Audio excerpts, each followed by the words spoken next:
You built all this on my land? Those were the words that came out of my mouth the day I discovered 96 brand new houses, standing proudly on the same land my grandfather had left me. I remember that moment vividly.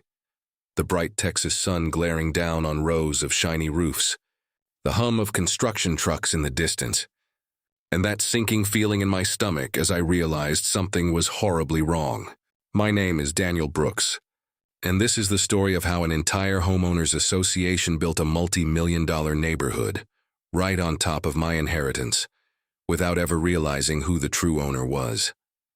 I grew up on that land. My grandfather, George Brooks, had owned it since the 1950s. It was 40 acres of wide-open Texas soil, dotted with oak trees and a small fishing pond.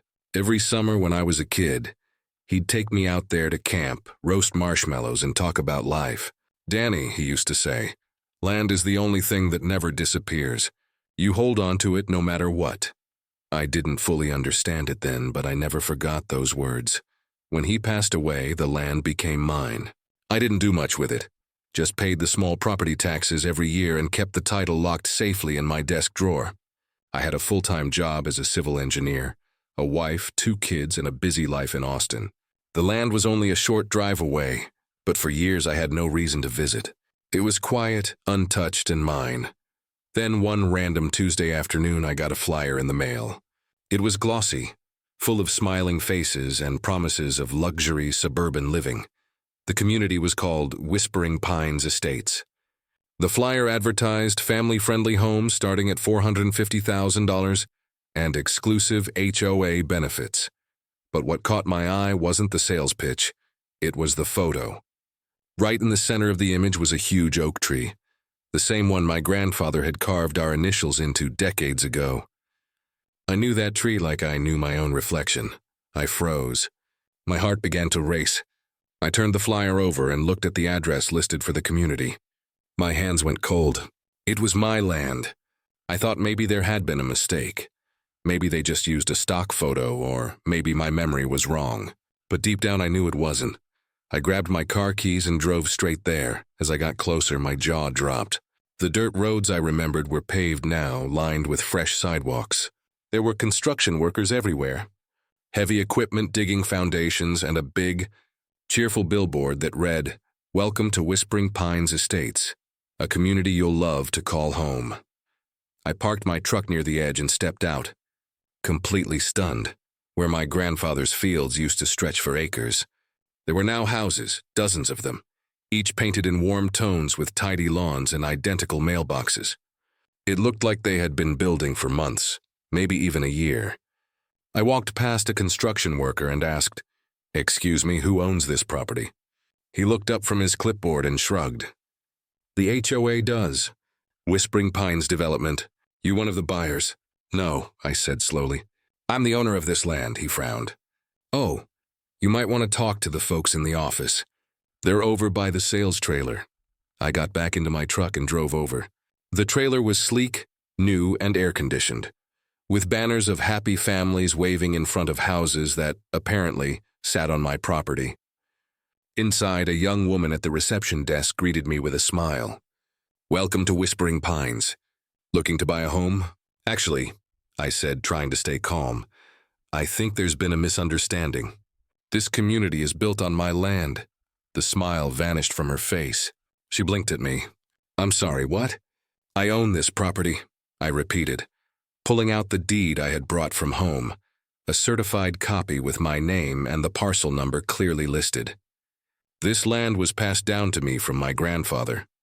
She stared at the paper, obviously unsure what to do, and disappeared into the back room. A few minutes later, a tall man in a navy suit came out, confident, polished, and carrying the arrogance of someone who never expects to be questioned. "I'm Tom Henderson," he said, "president of the Whispering Pines Homeowners Association. What seems to be the problem?" I handed him the deed. "The problem is you're building on my property." Tom glanced at the paper, then looked back at me with a smirk. "Sir, this land was purchased years ago by our development team. Everything is perfectly legal." "Not according to the county records," I said firmly. He laughed. "Look, I don't know what kind of scam you're running, but our paperwork is in order." You can take that up with our lawyers if you'd like." And with that, he turned around and walked away. I stood there speechless. The nerve, the absolute arrogance. They were so confident, so dismissive, so certain I didn't know what I was talking about. But that was their mistake. I wasn't just some random guy claiming ownership.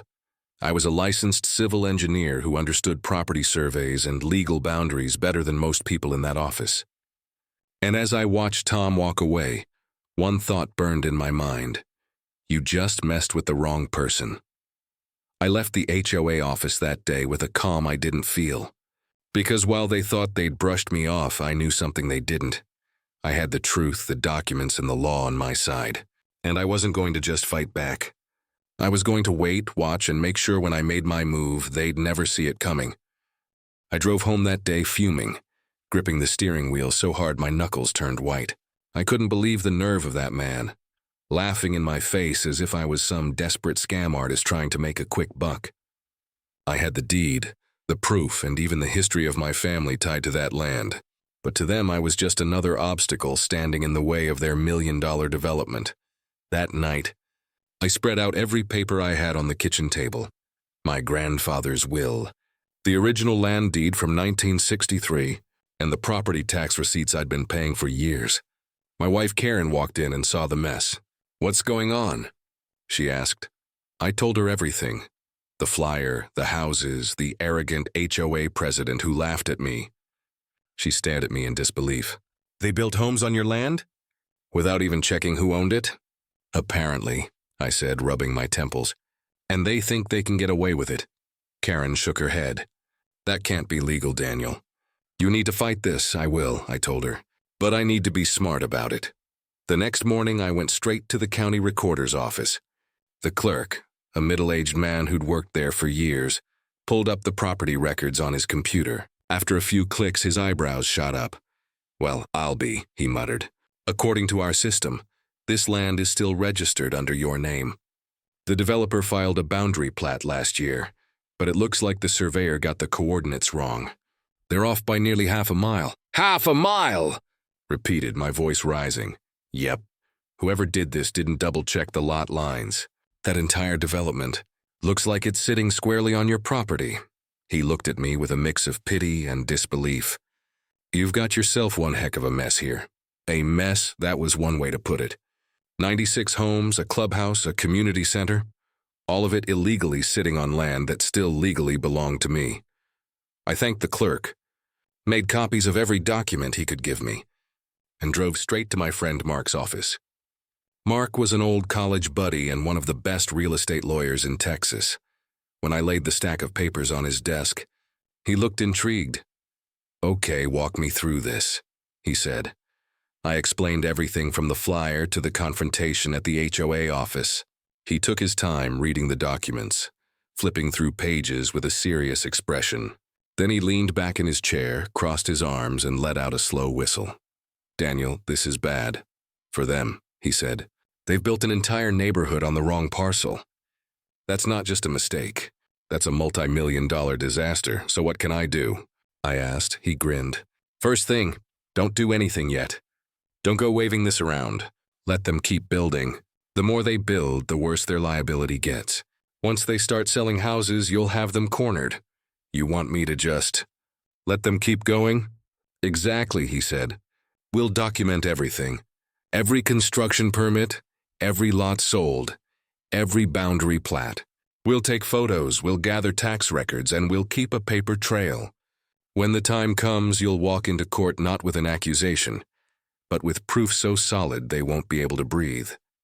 It was hard to argue with that logic, even though it felt strange. Watching people unknowingly build homes on land that was mine. It almost felt cruel. But I wasn't out for revenge. I wanted justice. That night, I drove back out to the site.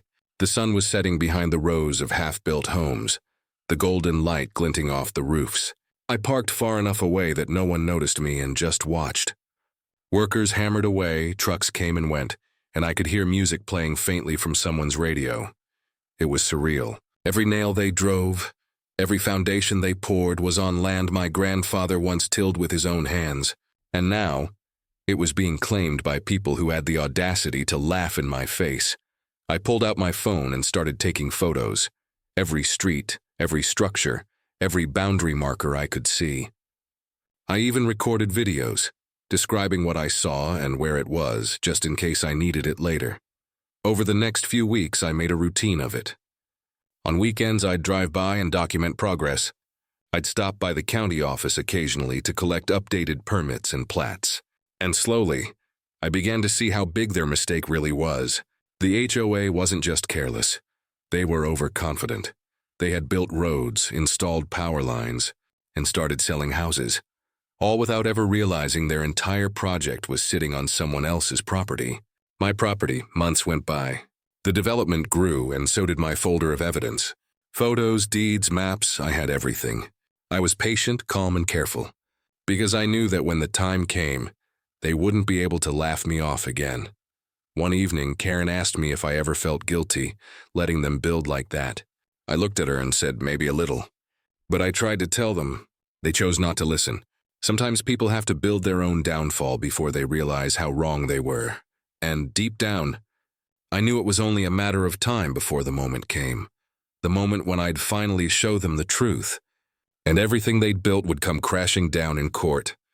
For the next several months, I kept my distance, watching quietly as Whispering Pines Estates took shape. Every time I drove by, I felt a strange mix of anger, satisfaction, and disbelief. Anger because they had stolen something that wasn't theirs. Satisfaction because I knew their arrogance would be their downfall. And disbelief because I couldn't understand how so many people, developers, contractors, surveyors, bankers, had failed to notice the truth. They were building a dream community on someone else's dirt. By the time spring rolled around, the neighborhood was booming with activity. Roads were paved, curbs were painted, and families had already started signing contracts. I'd see U-Haul trucks, children riding bikes on newly finished sidewalks, and construction crews rushing to complete the last few houses. The whole place looked like something out of a magazine, picture perfect and peaceful. But underneath it all, I knew the truth. None of it legally belonged to them. I spent hours each week collecting information. Every building permit that got filed, every new lot sold, every change on the county map, I recorded it. My lawyer, Mark, guided me through every step. He told me what to document, what to photograph, and what to quietly let slide until the time was right. Don't tip them off, he said. Once they realize the mistake, they'll scramble to fix it, and that could make your case messier. Let them dig their own grave, so I did. I let them keep digging. There were days I'd park my truck across the road and just watch. Sometimes I'd see families touring the homes with sales agents, their faces lighting up as they stepped into freshly painted living rooms. I couldn't help but feel a twinge of sympathy for them. They had no idea they were buying houses built on stolen land. None of this was their fault. They were just pawns in a much bigger game. But the developers and the HOA, they knew better. Or at least they should have. They were the ones who had dismissed me, mocked me, and refused to listen when I tried to warn them. Every brick they laid without checking the facts was another nail in their own coffin. As the months went by, the project entered its final phase. The HOA had its big grand opening. Balloons, banners, food trucks, even a local TV crew covering the event. I watched the news that night as Tom Henderson, that smug HOA president, proudly declared that Whispering Pines Estates was one of the most successful and well-planned residential developments in the area. I laughed out loud.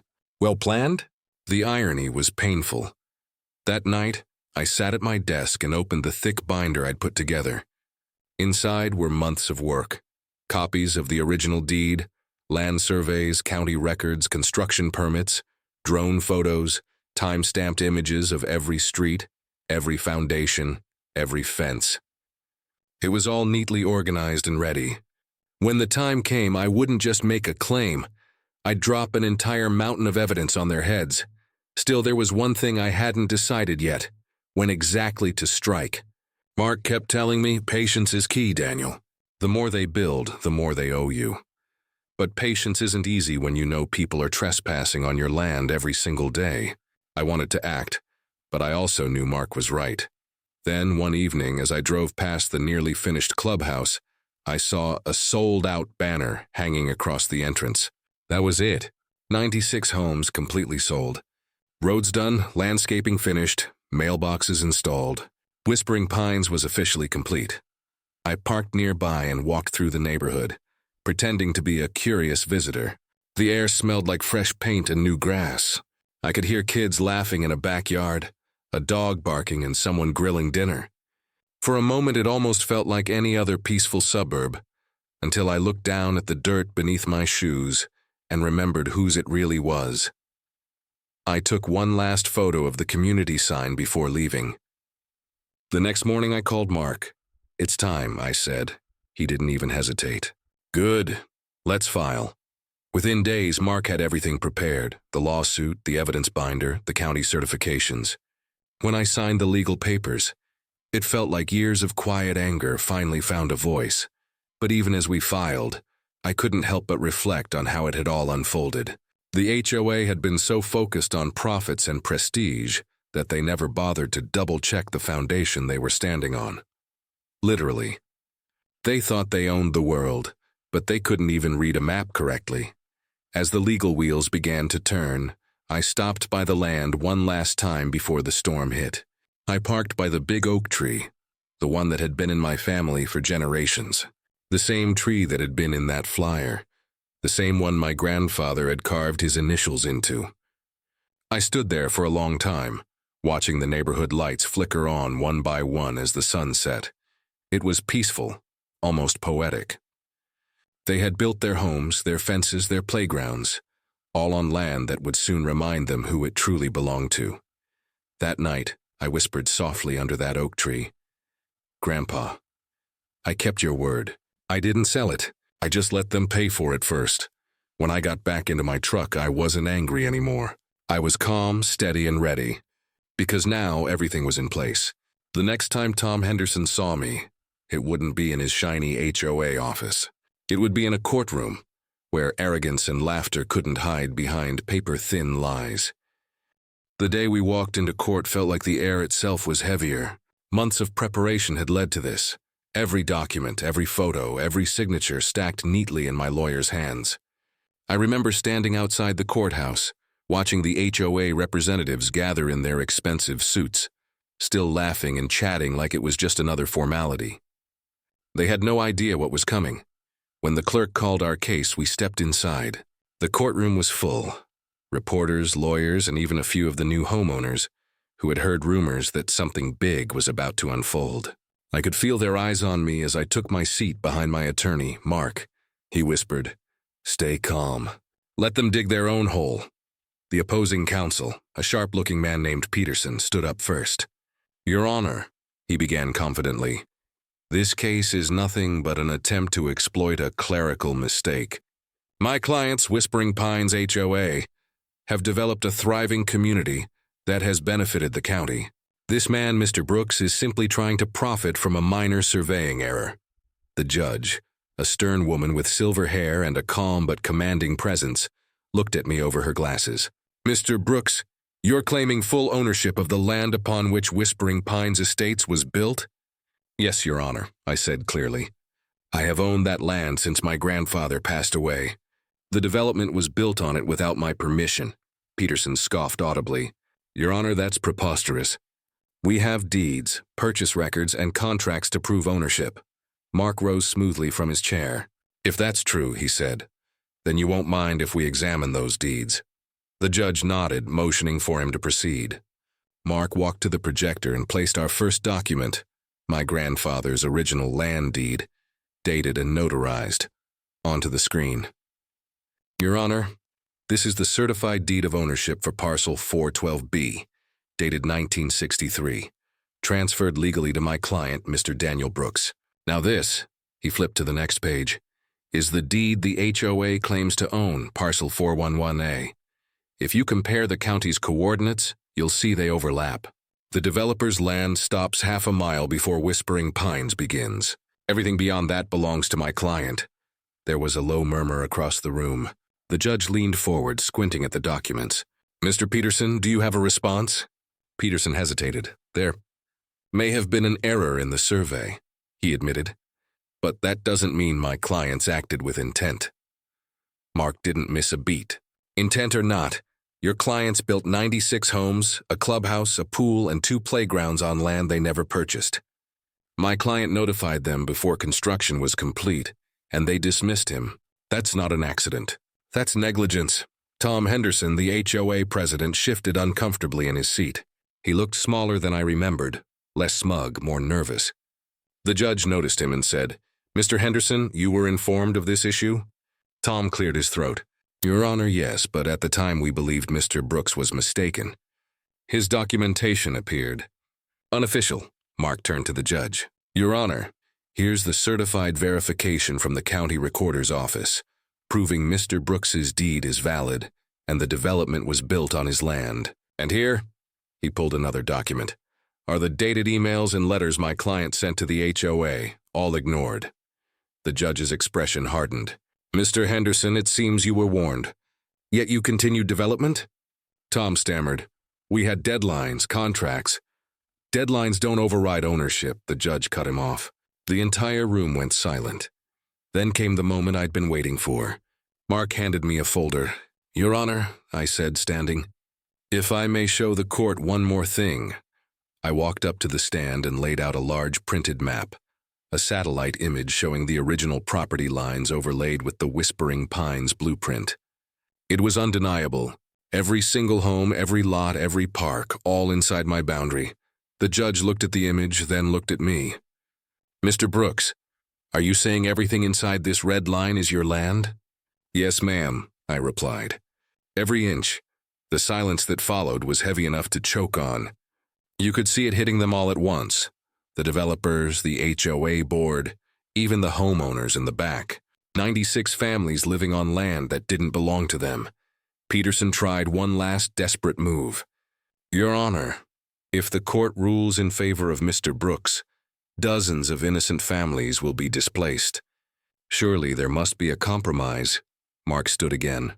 "My client isn't out to destroy lives, Your Honor. But he has been disrespected, dismissed, and robbed of his rightful property. He seeks legal recognition of his ownership and compensation for the unlawful use of his land." The judge leaned back, hands folded. "This court finds in favor of Mr. Daniel Brooks. The property known as Whispering Pines Estates, including all structures upon it, is legally and rightfully his. Damages will be determined after valuation." The room erupted, gasps, whispers, disbelief. I felt my heart pounding in my chest as I let out a breath I didn't realize I was holding. Tom Henderson's face turned pale as the judge's words echoed, "All structures upon it." I looked over at Mark and he gave me a small nod. We'd done it. After months of patience, after all their arrogance and laughter, the truth had finally come crashing down on them like a hammer. As I walked out of that courtroom, Tom tried to catch my arm. "Wait, Brooks," he said quietly, desperation in his voice. "There has to be a way to fix this. We can make you an offer." I turned to him and said evenly, "You had your chance to talk when I walked into your office with that deed. Now you can talk to my lawyer." And with that, I walked out into the sunlight, not just as a landowner, but as a man who had taken back what was his. The court had spoken. The truth had won. And the land that my grandfather had cherished was finally back in the hands it belonged to. When the gavel struck and the judge's ruling echoed through the courtroom, I didn't feel triumph. I felt something deeper, relief, vindication. A strange quiet settled in my chest like a storm that had finally passed. After months of waiting, planning, and fighting, the truth had finally cut through the noise. Whispering Pines Estates. Every road, every house, every fence was legally mine. But as I walked out of that courtroom, I couldn't stop thinking about the people living there. Those families weren't the enemy. They were innocent, hard-working people who had bought homes in good faith, completely unaware they'd been misled. I wasn't going to turn their lives upside down because of someone else's greed. A week later, my lawyer Mark and I sat in my office going over the next steps. "So technically," he said, flipping through the file, "you now own 96 homes, a clubhouse, and about $12 million worth of property." I raised an eyebrow. "That's a lot of property for one guy to babysit," he smirked. "You could evict them, sell the land back, or..." Find another way. That another way stuck with me. I didn't want to be the villain in this story. I just wanted justice, the respect my grandfather's land deserved. So I made a decision that surprised even Mark. The next day, I requested a meeting with the homeowners. We held it in the clubhouse, the same building the HOA had built with such pride, now sitting on my land. When I walked in, the room was filled with tense faces. Some people glared, others looked scared. A few whispered under their breath, "That's the guy." I took a deep breath and spoke calmly. "I know you've all heard what happened. You've probably read the articles or seen the news reports. And yes, everything you've heard is true. This land legally belongs to me. But before you panic, let me make one thing clear. I'm not here to take your homes away." You could feel the tension ease a little. People exchanged cautious looks. I continued, "None of you did anything wrong. You bought these houses believing everything was legitimate. The mistake wasn't yours.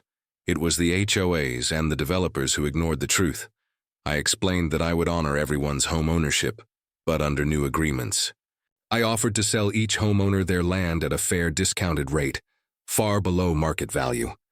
The money I asked for wasn't about greed. It was about setting things right. I wanted to recover the value of what had been taken from me, but I also wanted those families to stay where they belonged." There was silence for a moment.